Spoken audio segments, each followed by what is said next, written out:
like to thank you all on behalf of Ambedkar King Study Circle and other co-sponsors of this program, like ICSS, San Jose Peace and Justice Center, Boston Coalition, and ICW.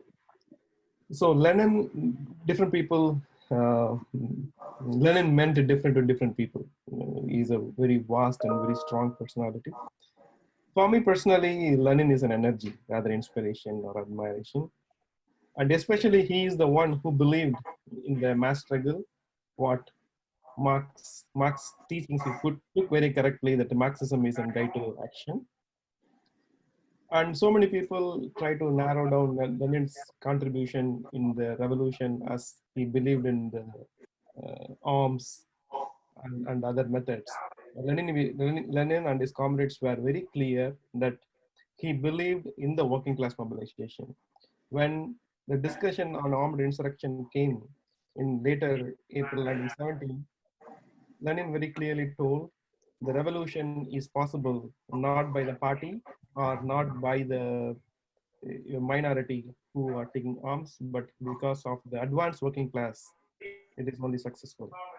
Then throughout his life, he worked for that how the working class or the proletariat can be mobilized in building a society that will be good for them.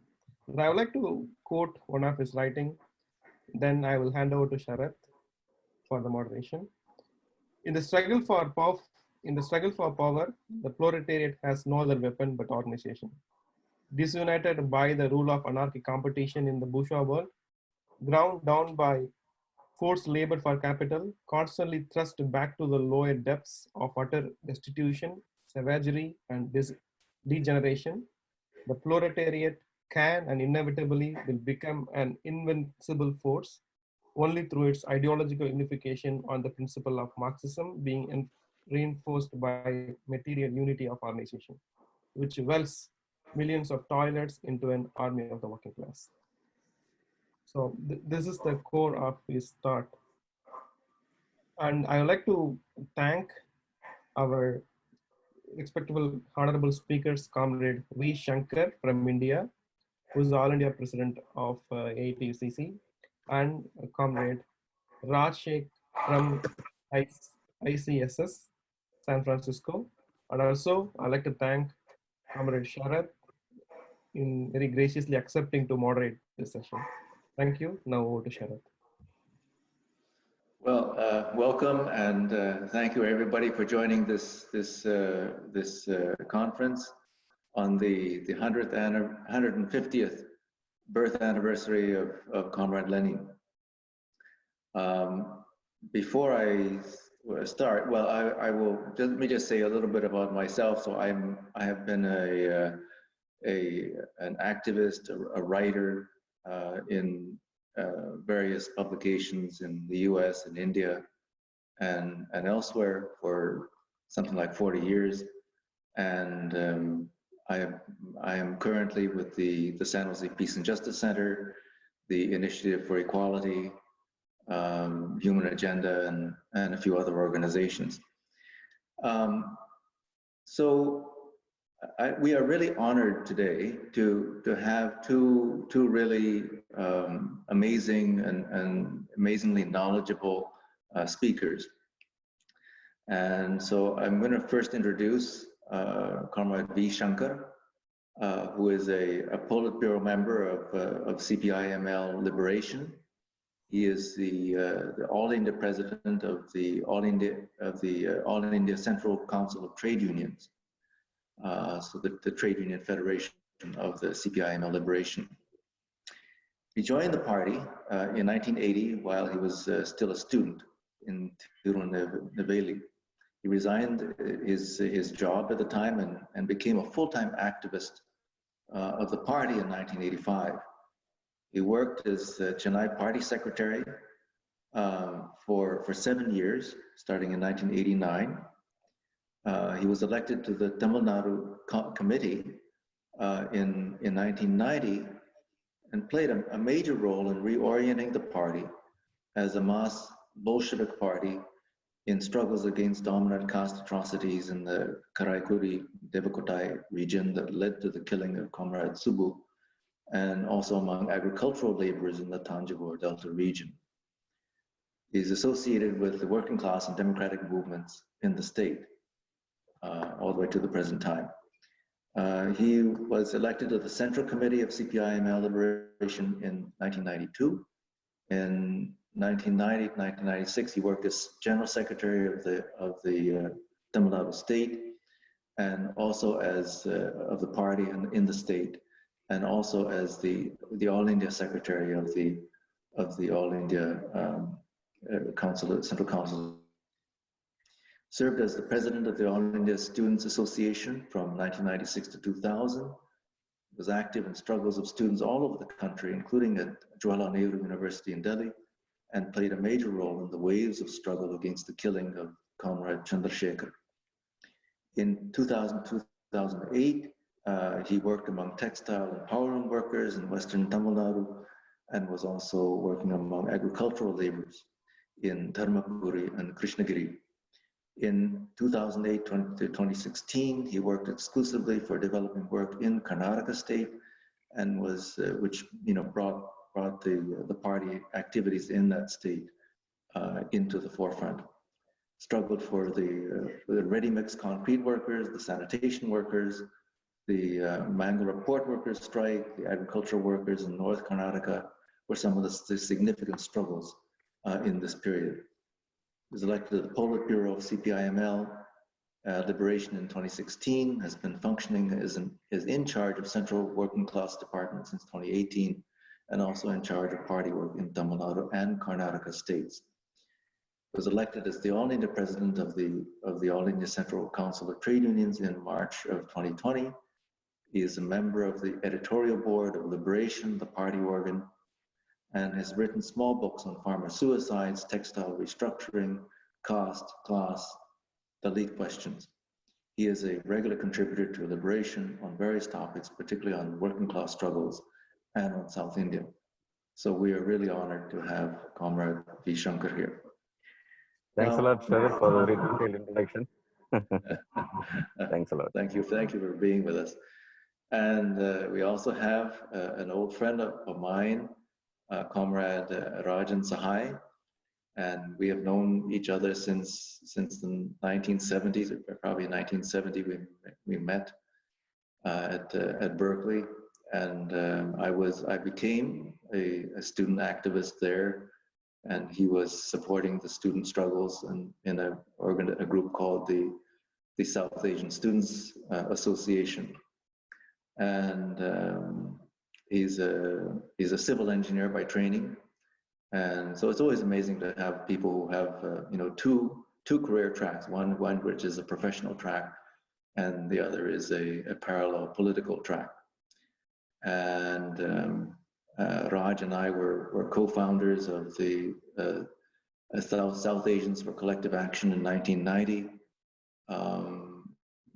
Raj, after that, began reading enormous amounts of the works of Lenin, and he went on to read the works of Trotsky and the works of Stalin, and many other Marxists, and of course Marx himself. And a bit later, we co-founded we were among the co-founders of the International Discussion Group, which had been having discussions for many years on international topics.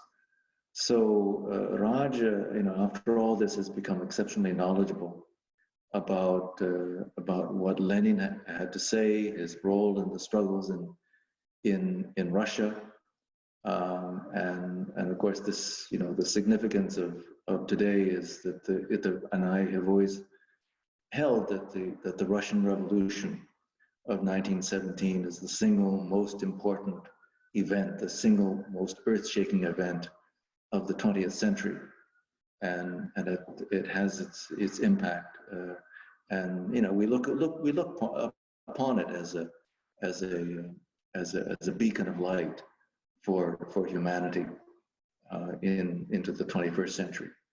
So Raj is anyway has been very accomplished in this, and so we're honored to have him join us and give us his thoughts and analysis on Comrade Lenin.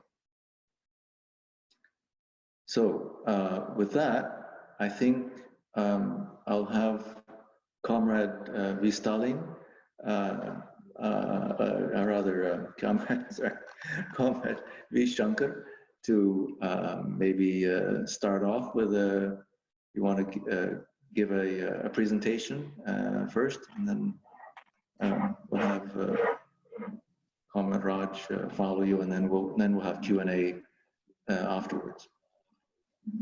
Okay. So, good morning and good evening, everybody. So I'm very happy to join you all. The two on the for the birthday of Comrade Lenin.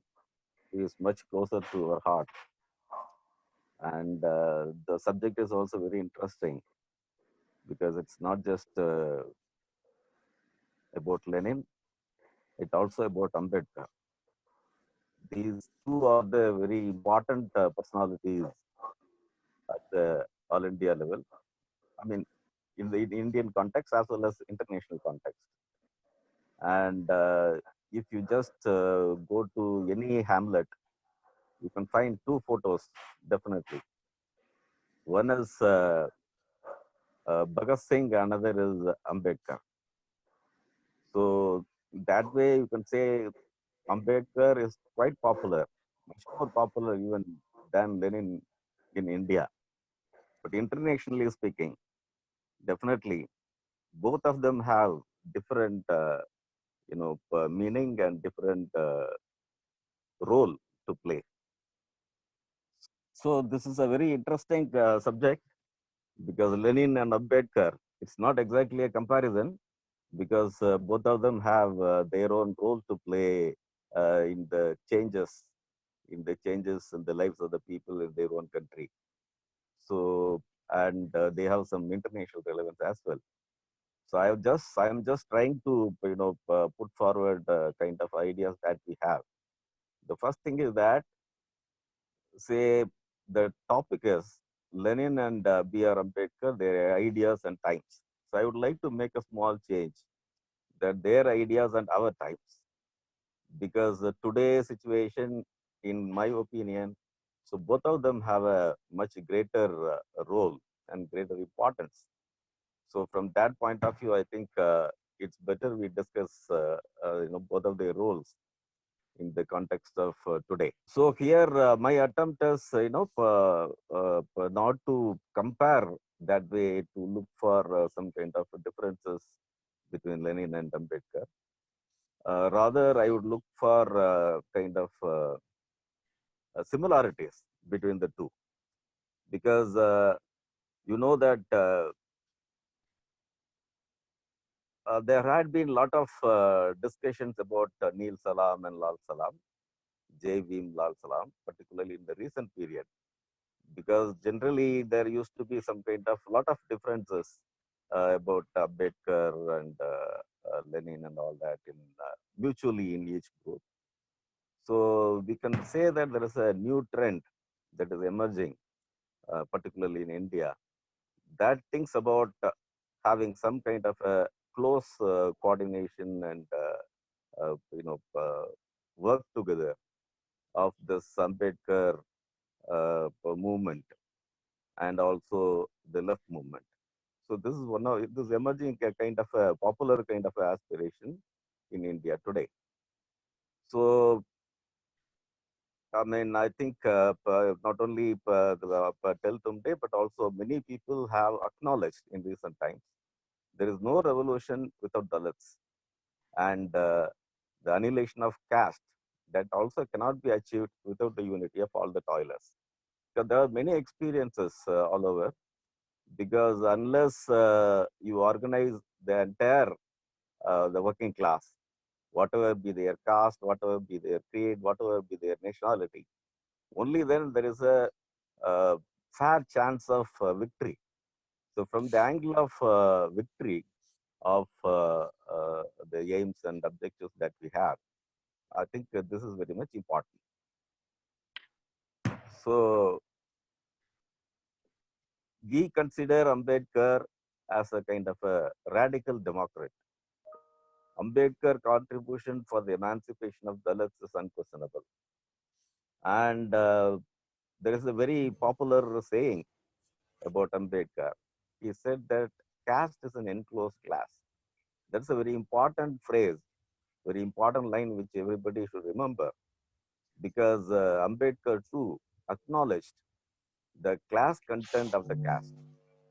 So, and in the recent times, we can also find that the Marxists and Leninists, they also understand or acknowledge the caste content behind the class. So this is something very significant. And Ambedkar also says the division of, it's not just a division of labor, but a division of laborers. So Ambedkar found himself closer to Marxist-Leninist concepts, despite being critical. So he went on, very significantly, you can say that he has always tried to explore his association or say his understanding or some kind of a closeness, in my opinion, to look, with the left, particularly Marxism. And despite being very ruthlessly critical about it, and you know very well that he went on a fasting, mourning the death of Comrade Stalin, who was the son of a cobbler. And so Ambedkar had very important contribution for the Indian society, particularly in the context of the very deeply entrenched caste system, which is basically against Dalits and other backwards. So he had an economic program as well. So generally, people always talk about the Ambedkar's role as a champion of the downtrodden people in the country.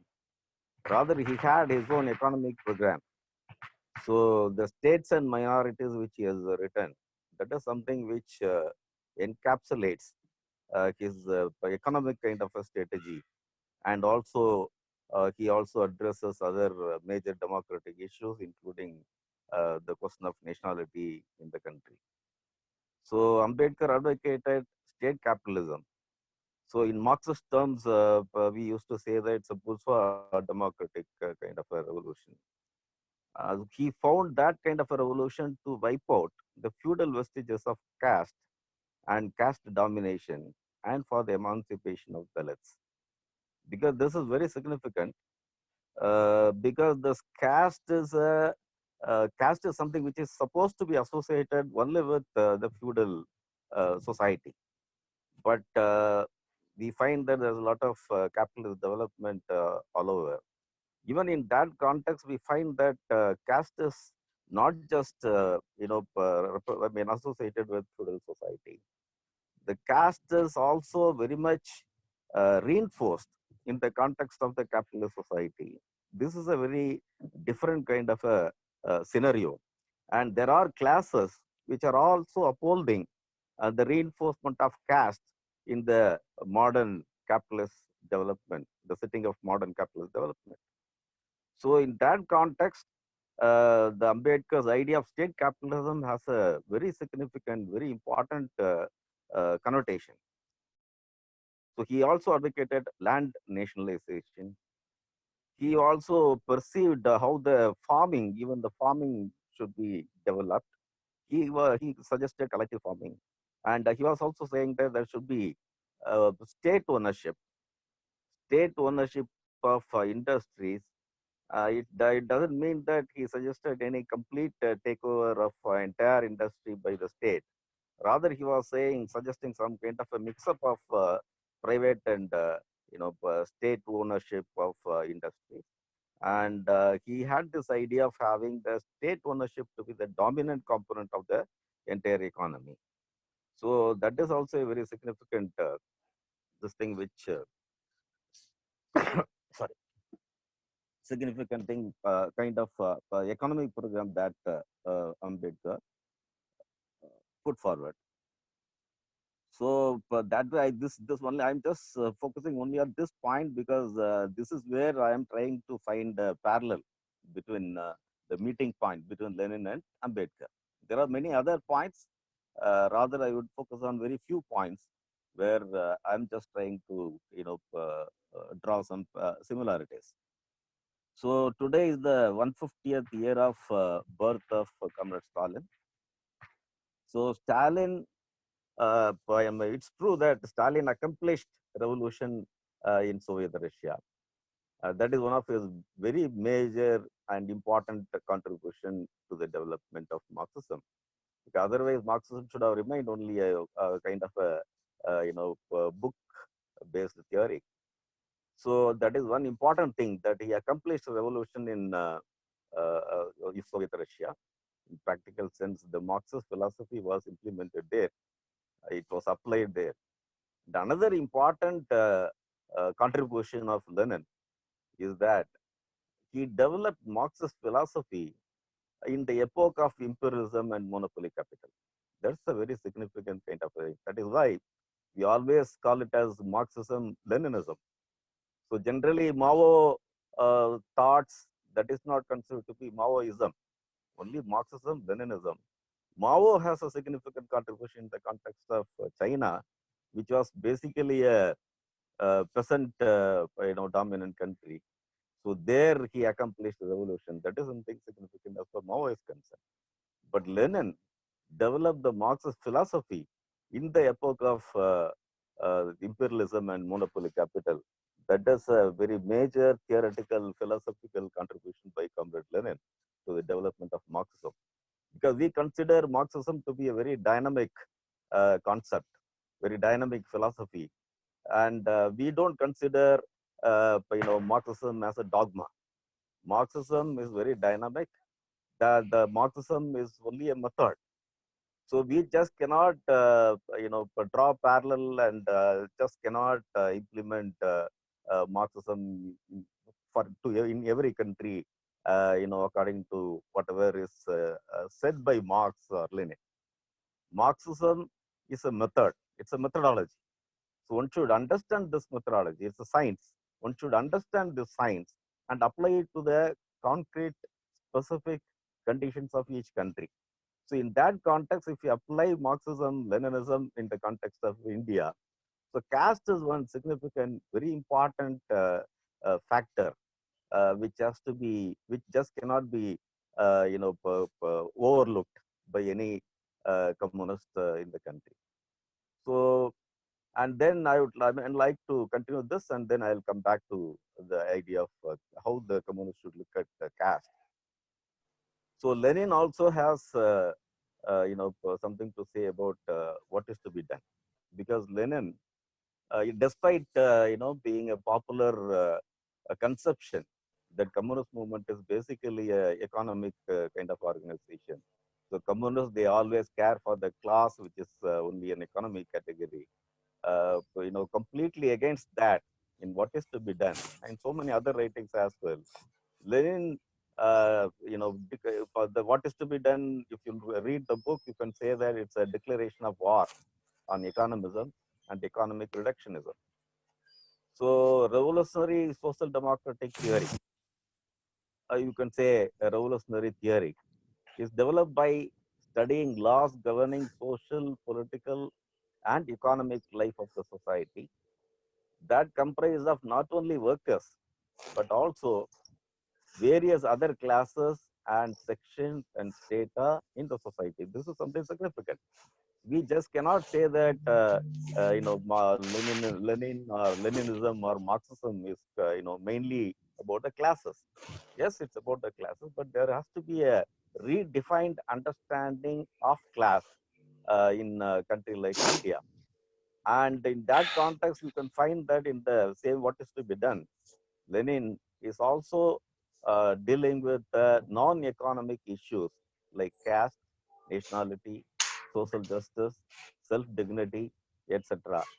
And you can find that these are all the points on which there are very large mobilization in case of India. And the conception of economic struggle as the most widely applicable means of drawing masses into the political movement, which our economists preach, is extremely harmful and reactionary. This is a quotation from Lenin only in the same What is to be done. So economists preach what Lenin means is the Bernstein and the Second International people. And he says that the people who preach only economism, that is extremely harmful and reactionary. So that is something to be noted. And then when we look into this question of considering Marxism, Leninism as a kind of theory only for the class. So in the changed situation, when we understand that it's a dynamic concept, when we understand that the Marxism is a methodology which has science which has to be applied to the specific conditions of India, we find that it's a kind of a reductionism that is mainly being discussed as Marxism. Rather, I would call it as a vulgar Marxism.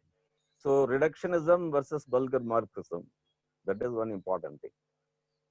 So there are some sections of people who advocate the theory of blunting social contradictions.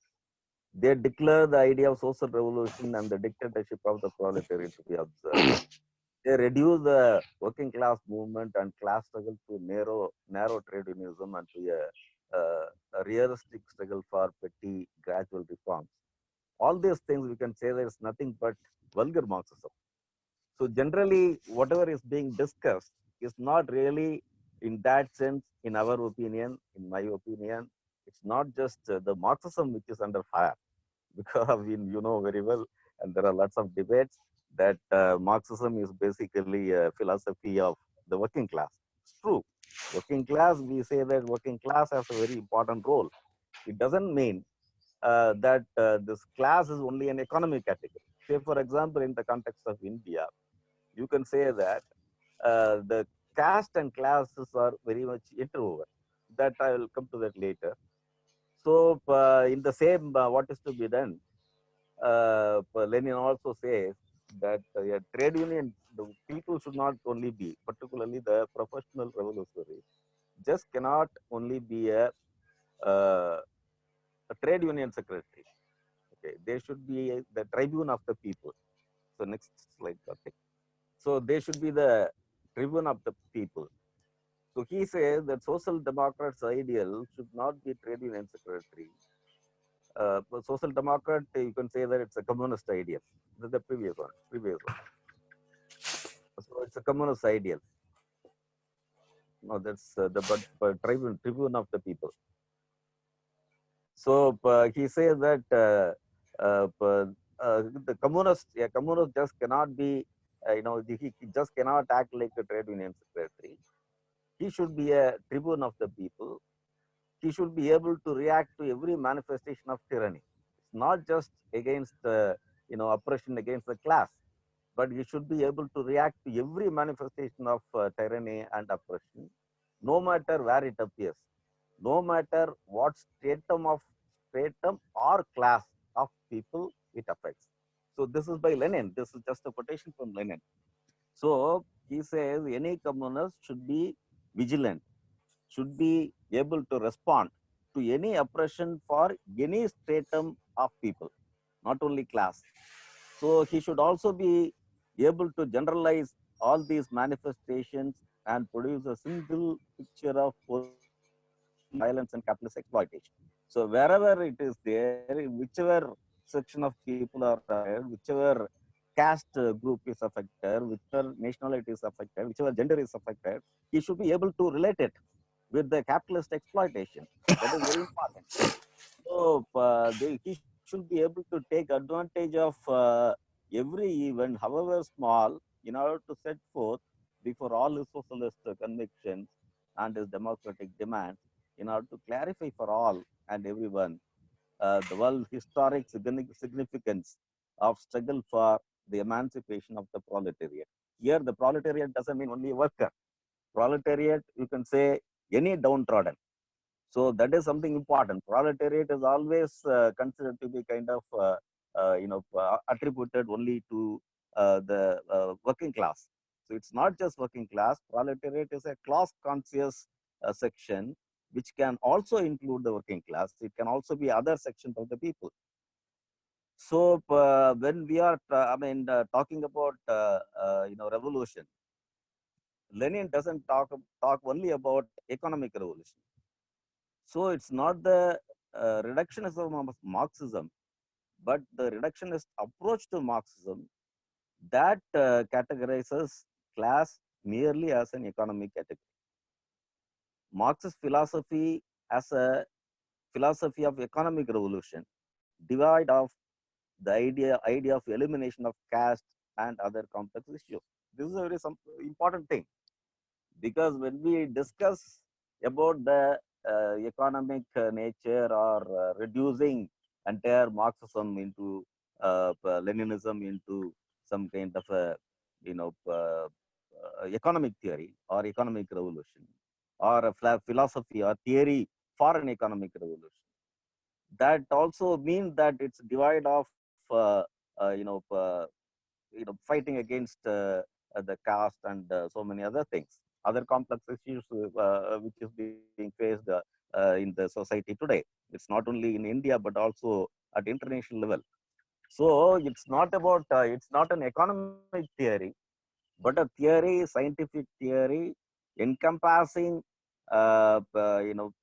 sections of all sections of the people, all classes of the people, and also is a theory for the revolution which can have effect in the social lives of all sections of the people in the society. So that is something very important. We have to look at it from that point of view. And then another important contribution by Lenin is that in the context of the First World War, there were a lot of debates about defending the motherland.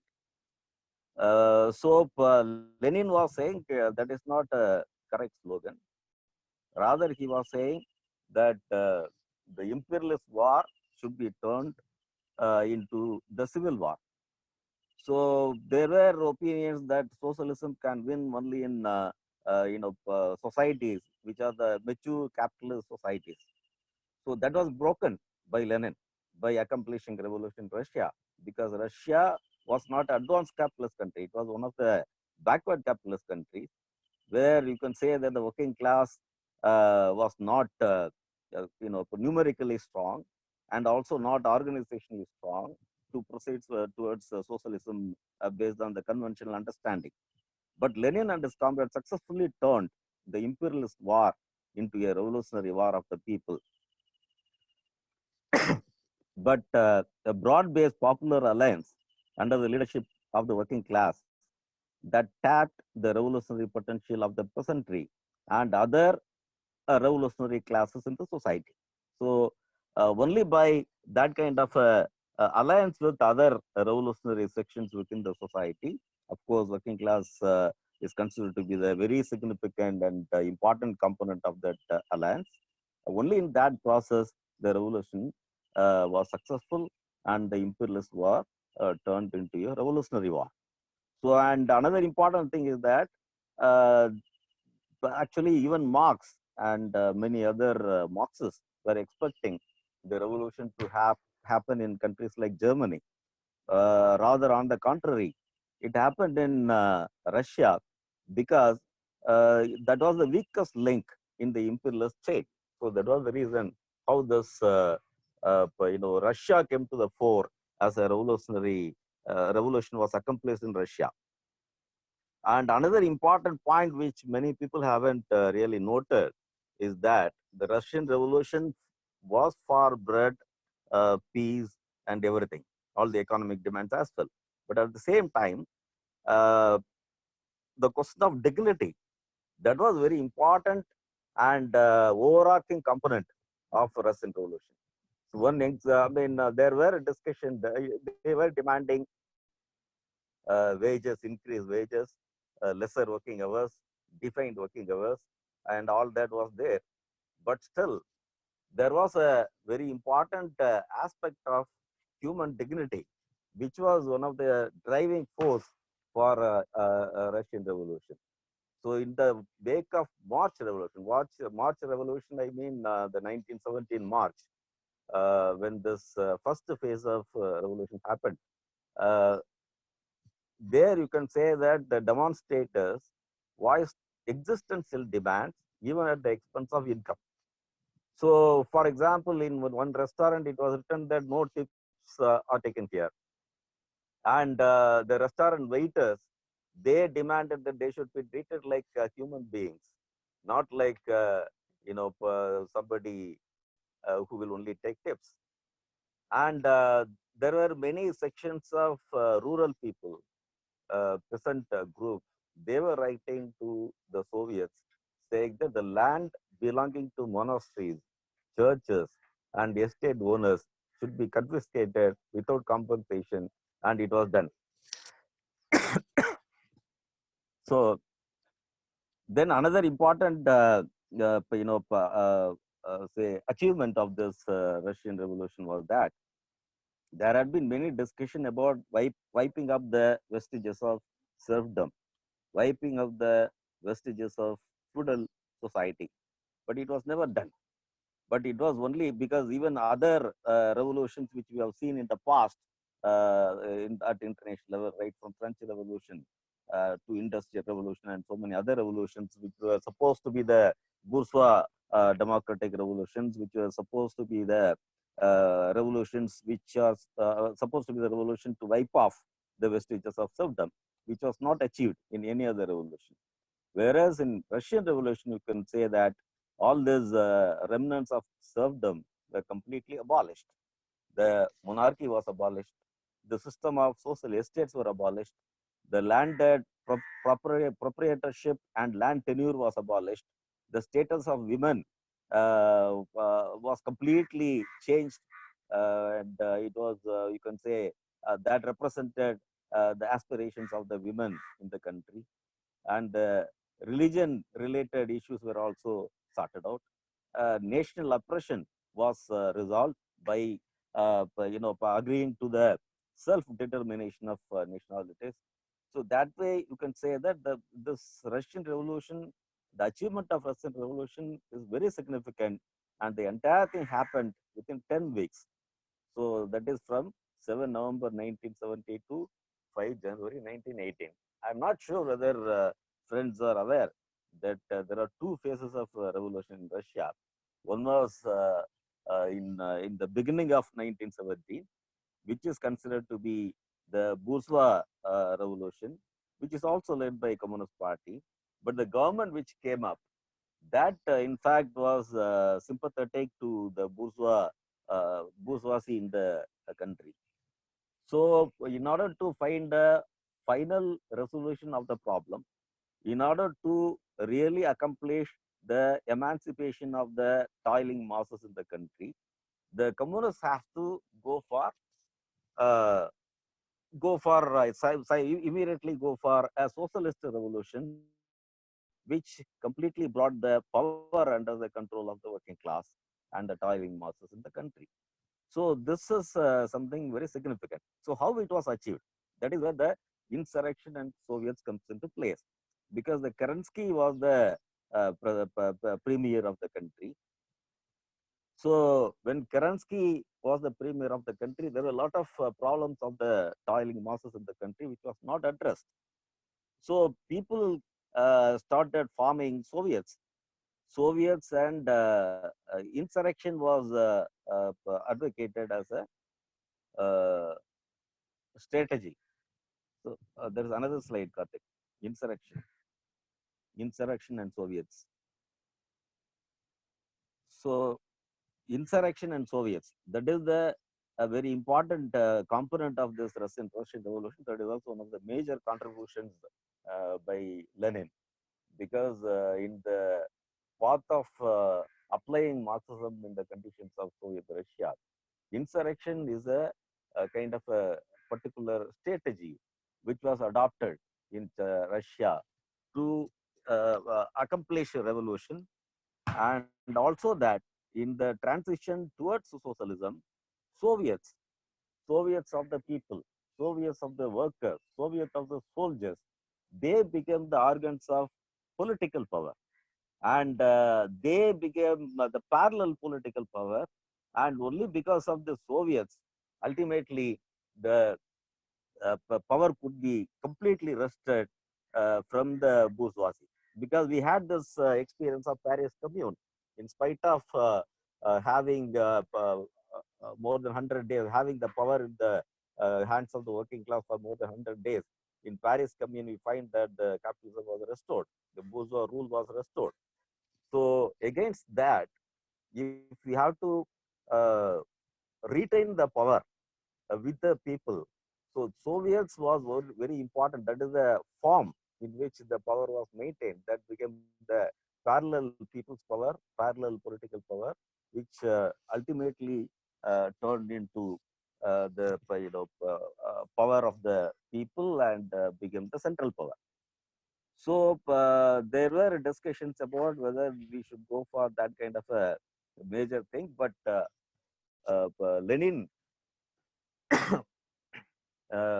insisted that they should go for insurrection. There is a very kind of very pictorial kind of view if you look at the what is to be done and so many other articles where you can find that insurrection, how insurrection became a very important thing to achieve revolution in spite of having the Soviets parallel people's power. So insurrection and Soviet, that goes together. Then next is about the class content of a caste form.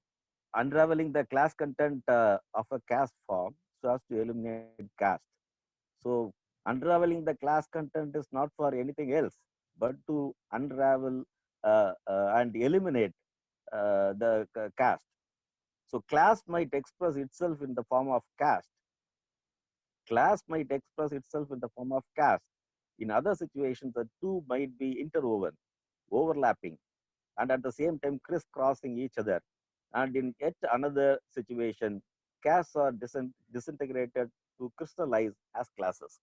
So this relationship, this dynamic and dialectical relationship between caste and class, that is something which had been missed by even by many Marxists at various levels, we could say. So that is something very important, particularly in the context of India, to understand the dialectical relationship between the caste and the class, and unraveling the class content of the caste, that is to eliminate the caste. So that way, now if you can just look at what Ambedkar said, which we discussed in the beginning, and link it with this, I think you would be able to get the insight. And then abolition of caste, we also say it's a precondition for socialism. So please note that there is a difference between forming a socialist society and accomplishing a revolution. So accomplishing a revolution in itself need not bring in a socialist society. So we say that accomplishing a revolution is very much important for the abolition of caste, which will hand over the power to the people, hand over the power to the toiling masses. That is a very important precondition for socialism. So abolition of any socialist society, which is supposed to be free of all exploitations, all oppressions, all forms of oppressions. So naturally, a caste-based oppression just cannot be part of any social society. Then it's not a socialist society in such a case. So abolition of caste is necessarily a precondition for socialism. So class relations assume the form of caste, which in their turn are given the divine sanction by the priest. So that is how the caste system came into being, and it is there's a hierarchy and all those things, and there's a graded system were all created. That is mainly by the divine sanction of priests. Ambedkar said caste is an enclosed class. When caste is abolished, class become the primary arbiter. So that way, for communals also, if the caste can be abolished, then naturally the class becomes the primary primary unit of mobilization, and that makes things easier. So making a class differentiation within the caste, that is very important, very much important for the success of the revolution, so that the people can be mobilized mainly based on class. So that way, if you look at it, abolition of caste is one of the very important tasks of any revolution, whether it is socialist revolution in advanced countries or new democratic revolution in a country like India. So annihilation of caste has to be necessarily be part of the new democratic or any other revolutionary program. So that's a very important thing. So only the new democratic revolution, we say, that provides the real objective basis for such annihilation. So abolition of caste is an integral part of the democratic movement, democratic revolution, and a precondition. So then there are other major, I'm coming to the other major issue of the dictatorship of the proletariat. So dictatorship is generally equated with some kind of high-handedness, some kind of oppression and all that. So that is true, there is no doubt about it. But the form of dictatorship, if you say, for example, in India, it is basically a parliamentary system. So people are voting and people are electing their representative, but still we can say that it's the dictatorship of the proletariat, the dictatorship of the bourgeoisie that is in practice. So dictatorship can also be exercised through universal franchise and parliamentary form too. So dictatorship is not about the form, but about the content. So state is only a tool to exercise class rule, whether it is bourgeoisie rule or proletariat rule. So absolute democracy, I mean, but we say that this dictatorship of the proletariat doesn't mean dictatorship, but it's the absolute democracy for the 99% of the people. So parliamentary form is effectively used to exercise even fascism of Indian variety. So you know very well what's happening in India today. So we have a government, we have a set of rulers who are basically practicing kind of fascism of Indian variety. It may not be equated exactly with what Hitler did in Germany, but this is an Indian variety of fascism which has its own different variants, variations. But definitely, the parliamentary form is being effectively used to exercise even fascism of Indian variety in India. So, if there are experiences like some dictatorship, the aspect of dictatorship even in the communist society, I think we have always criticized even Soviet Russia for its excessive, bureaucratization and centralization. That you can say that it's a mistake and aberration from the Marxist point of view. So whether that should be the reason for people rejecting it, that's another thing which needs some discussion. And today is the period of coronavirus. So it is the states which is mostly affected, and Trump is losing his balance to the extent of threatening India that he will, resort to sanctions if the chloroquine drugs were not given to the states. So to that extent, the so-called superpower is shaken.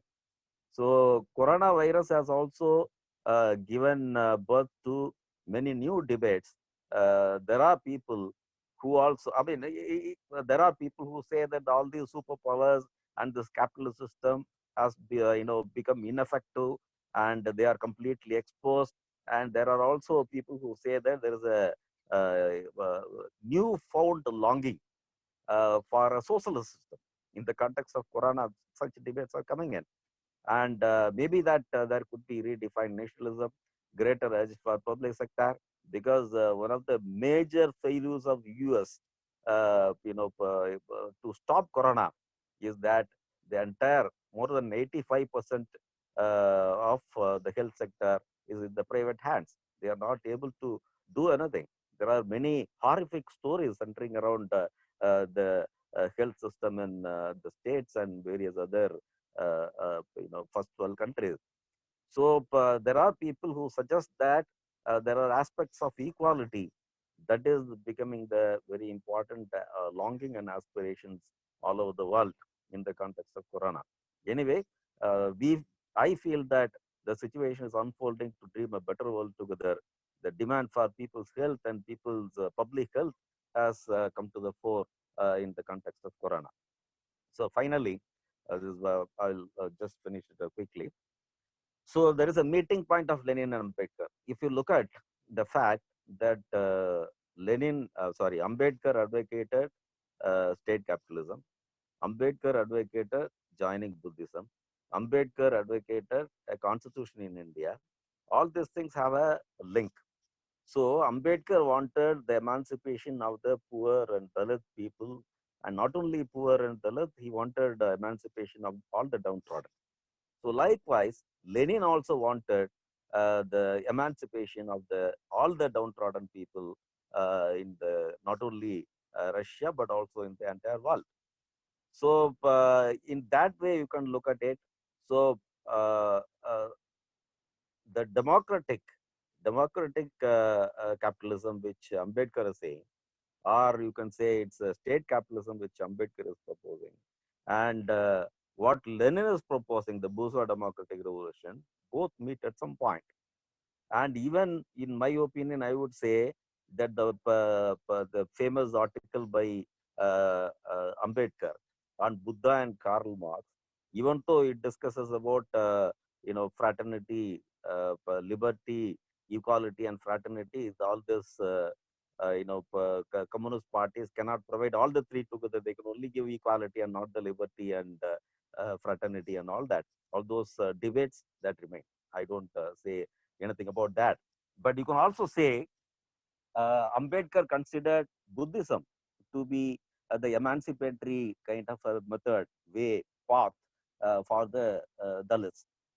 But when he was embracing Buddhism, he was also wondering whether it is actually going to emancipate the Dalits. So that is one reason he always wanted to cross-check himself. That is why he is going back to Karl Marx and Lenin and all that, and he's just checking whether his decision was correct. It could be. I don't mind, Ambedkar, when Ambedkar says that all the three, liberty, fraternity, and equality, cannot be given together by the left. That's a different thing. But you can also say that as for uh, Ambedkar is concerned, he doesn't find any other alternative political system that has the potential for the emancipation of Dalits. That is very important thing. So he might have embraced Buddhism, but if at all any other alternative system that is under discussion, that is only the Karl Marx and Lenin proposed kind of systems, an alternative society. So it's fight of proposing state capitalism as an economic strategy towards annihilation of caste. So Ambedkar had always checked with Marxism whether he was going in the right line. In fact, he also considered at least the first step towards annihilation, that is about the bourgeois democratic revolution or the state capitalism. This is the point in which I think Lenin and Ambedkar meet together. This is the meeting point. So then finally, you can say that this Jai Bhim Lal Savar, that's a very popular slogan now.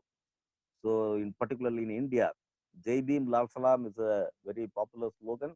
And I think we should shed our inhibition and prejudices, and we should look for working programmatic communists and Ambedkarists should look for working together jointly for the emancipation, well-being, dignity of the people, downtrodden people, and the Dalits. And finally, I would like to say one thing: the emergence of ML movement, Marxist Leninist movement in the country.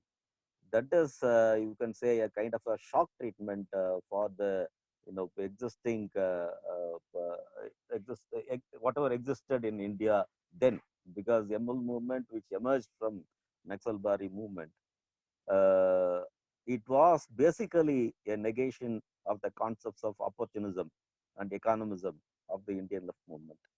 So Charu Majumdar gave the clarion call for the fight against economism and opportunism in Indian communist movement and in the working class movement. So Marxism, Leninism was a direct reaction to the well-entrenched economism. Marxism-Leninism, meaning ML movement in India, is a direct reaction to the well-entrenched economism in the working class movement, that it went to the extreme of going only to the villages, rejecting Indian working class of its revolutionary potential and all that. But still, the shock treatment engineered has yielded better results. So I am sure the communist movement and the Dalit movement, basically Ambedkarite movement, can come together, and we can dream a new world, better world, which is possible, and we can dream for it if we can work together. Thank you.